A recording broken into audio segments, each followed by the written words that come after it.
just in Delhi, even in Punjab, there has been a political showdown. Punjab Chief Minister Bhagwant Mann attacking Arvind Kejriwal's arrest. He says, I quote it here, "You will arrest Arvind Kejriwal, but how will you arrest his thinking? Arvind Kejriwal is not a person but an idea that we stand with our leader and like a rock." Chief Minister Bhagwant Mann, we are told by our sources, is leaving for national capital Delhi to express support to the Aam Aadmi Party's national convener and who's also the Delhi Chief Minister.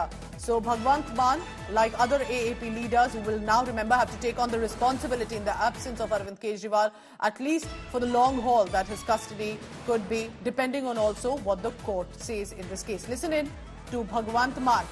But at this point, remember, Bhagwant Mann, Atishi, Raghav Chadda, Saurabh Bhardwaj, these are, so to say, the remaining senior leaders of the party who've been out, who will take on now the responsibility. And while Arvind Kejriwal did not have a portfolio with him, why is he then arrested in liquor excise policy?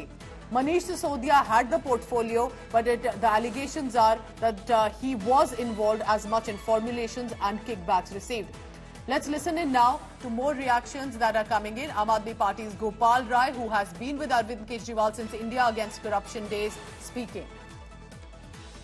Party के वरिष्ठ नेता गोपाल राय हमारे साथ इस वक्त बातचीत के लिए मौजूद हैं। सर, अरविंद केजरीवाल जी की, मुख्यमंत्री की जिस तरह से गिरफ्तारी हुई है, राउज एवेन्यू कोर्ट के अंदर उनको पेश किया जाएगा, कैसे दिखते हैं पूरा? देखिए, ये सरेआम इस देश में तानाशाही को थोपा जा रहा है, लोकतंत्र की हत्या की जा रही है।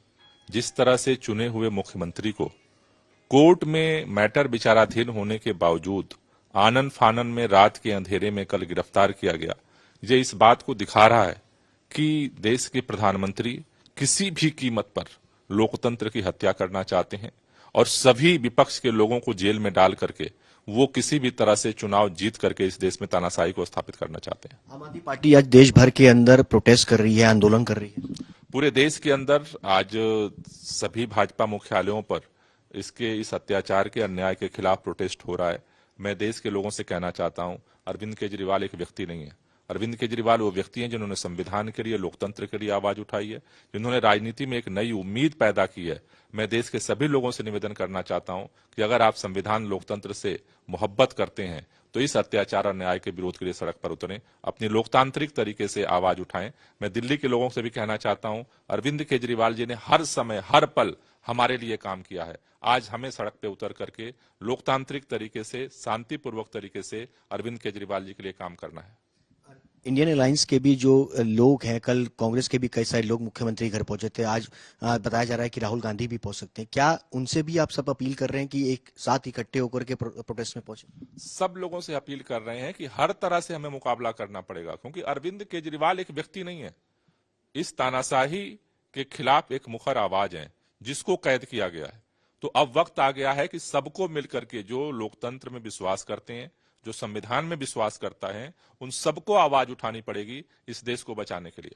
आप पार्टी के वरिष्ठ नेता है, मुख्यमंत्री गिरफ्तारी के बाद कौन कौन से इंडिया अलायंस के घटक दल हैं जिनसे आपसे भी बातचीत करी और परिवार से भी बातचीत? नहीं, सभी लोगों से बातचीत चल रही है, सभी लोग संपर्क में हैं और आगे मिल करके इस लड़ाई को और व्यापक बनाएंगे। चलिए, बहुत बहुत शुक्रिया बातचीत करने के लिए। गोपाल राय जी का साफ तौर पर कहना है कि आज देश भर के अंदर जिन लोगों ने अरविंद केजरीवाल ने जिन लोगों के लिए काम किया, कि वो लोग आज आगे आकर के अपनी बात जो है वो रखें और दिखाएं कि किस तरीके से तानाशाही जो है वो देश के अंदर चल रही है। कैमरा पर्सन नासिर खान के साथ सुशांत मेहरा, दिल्ली आज तक।